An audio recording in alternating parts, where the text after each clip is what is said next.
In the first 3 videos of our series, we followed Rainer Banham's tracks as he guided us through the invention of air conditioning and its effect on life and architecture in his present day. Unfortunately for us, his present day was the 1960s. In this video, we will attempt to fill in the blanks and comment on the condition of conditioning in 2020. To dive straight into our decade would leave many confusing gaps. We have made leaps and bounds in both technology and architecture in the 50 years that have passed since Banham's account. While he provided us with a comprehensive historical timeline, starting at Willis Carrier's invention of dew-point control, he left us at a critical point: the personal air conditioner and its rocky indoctrination into architecture. This is the cycle of air conditioning, from its invention to Rainer Banham's day, all the way to our present day, as told by a bicycle and its rider. First, we'll pick up where Banham left off, in the middle of the 20th century. Air conditioning was the hottest fixture of the time, especially in the US. A Con Edison survey showed that for the average consumer, a room air conditioner was more popular than a TV or a washing machine.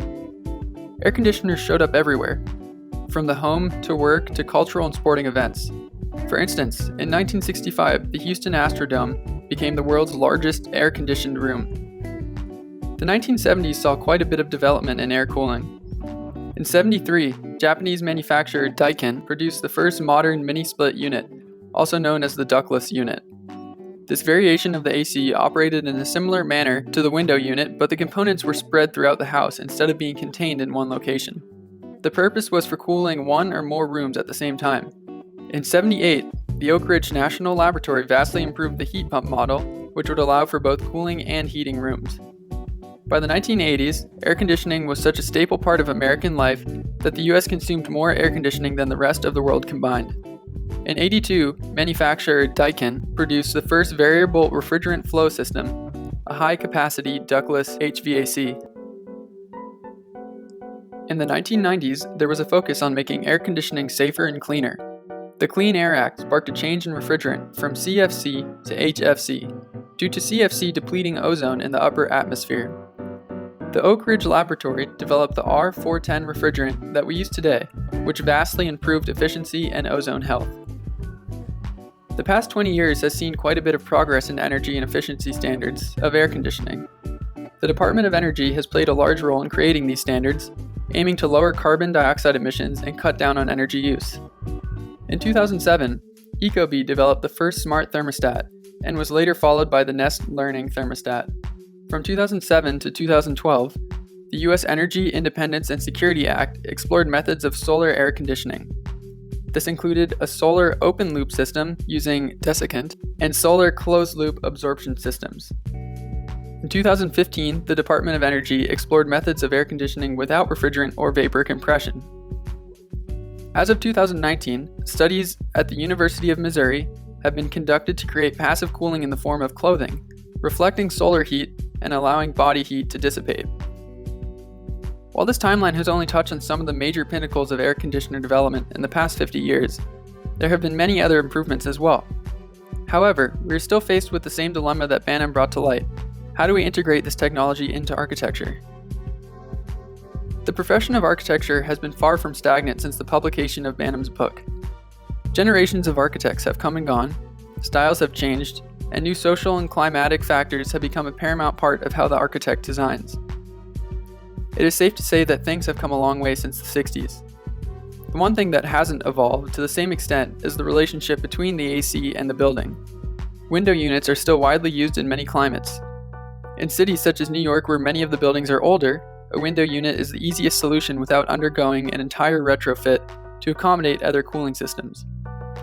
Many architects adopt strategies similar to those of Mies van der Rohe and Harry Weese, providing built-in units beneath the window or grills for unit output. Some buildings that rely on central cooling are burdened with a ginormous crown that is an HVAC perched on a roof. From the ground and air alike, you may witness the dichotomy of the AC and its building, and the building and its AC. They appear as two different entities, oddly contrasted but conjoined.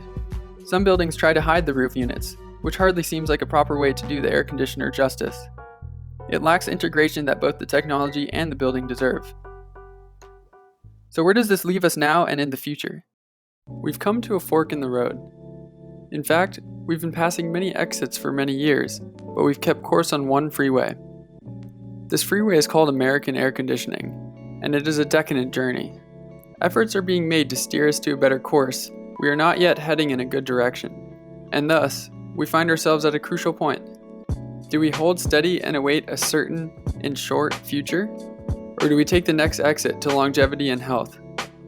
It is important that we know what we are up against if we stay straight. To start, 90% of American homes have an air conditioner installed. 28% of those are window units, while the other 62 are central cooling. The majority of retail, dining, cultural institutions, and offices also use air conditioning. In fact, one might be hard-pressed to find an interior space that doesn't have air conditioning. The amount of people that have and are using air conditioners may contribute to the issue, but it is not the issue itself. The problem is our reliance on air conditioning and the notion of room temperature. For some reason, we took the power of controlling our home's temperature to such an extreme that many air conditioners are overrunning and rooms are too cold. Humans can live comfortably at higher temperatures, but there is some need to be in a cold environment in the summer months. 18% of Americans keep their air conditioners set at 76 degrees Fahrenheit or above in the summer months. The other 82% keep it below, with 20% under 69 degrees Fahrenheit. I cannot deny that cooling is the only problem we are facing. Heating loads soak up far more energy. In 2015, American heating loads equated to 4 quadrillion BTUs of energy, while cooling loads were closer to 0.6 quadrillion BTUs. The difference, however, is that heating loads have been steadily decreasing, while cooling loads have been increasing over the past 20 years. That makes sense, as climate change has generally been making our hotter months hotter and longer. The hotter it gets, the more air conditioning we use, which only worsens the problem. It is a cycle that we cannot sustain. We know what this cycle looks like to date, as we experience it daily and yearly. Ice caps are melting, water levels are rising, hurricanes are more frequent and powerful, and wildfires burn up ecosystems. But what can we expect the future to look like? To start, the frost season will continue to shorten. While this may sound appealing, it will cause soil moisture contents to go down, sparking droughts and heat waves. By 2050, the Arctic is projected to be ice-free. By the end of the century, we will experience a 1 in 20-year heat wave every 2 years, and sea levels are expected to rise up to 8 feet, which will displace many people in coastal areas. Essentially, these factors will continue to worsen until the planet becomes uninhabitable. So what happens if we take the next exit and change our course? Some countries have already done so and established guidelines that drastically lower their air conditioning loads. In 2005, the Japanese Ministry of the Environment established the Cool Biz campaign. Originally, the steps taken were small. Government buildings were required to keep air temperatures at 82 degrees Fahrenheit in summer months, and dress code guidelines became more liberal. Around 2011, this campaign found its way into private business as well. Furthermore, because energy is so expensive in Japan, people are more conscious about how much they use.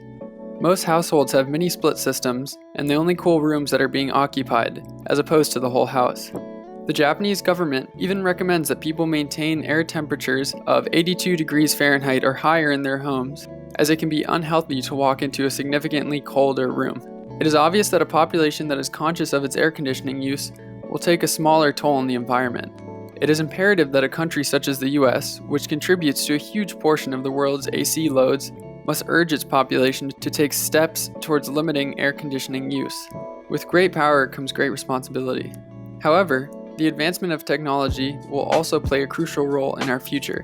There are so many variations of air conditioning that are being developed that are so much more eco-friendly. For instance, solar-powered air conditioning, or even DVAP systems, which use an environmentally friendly saline solution rather than the conventional refrigerants, and a thin membrane to achieve the cost reduction. The reason that these models have not taken the market by storm is that they are not developed to the same point of practicality as a classic window unit. They are expensive and require more effort to install. To take the next exit will require a number of factors. We need a new government administration that is willing to treat climate change seriously and put in place rules and regulations similar to those of Japan. We need the general public to understand and accept that spaces do not have to be frigid to be comfortable. We need the appropriate technology to become accessible to more people, and we need to continue to design buildings based on climate. The novelty of a climateless architecture by virtue of air conditioning is not one that we can afford.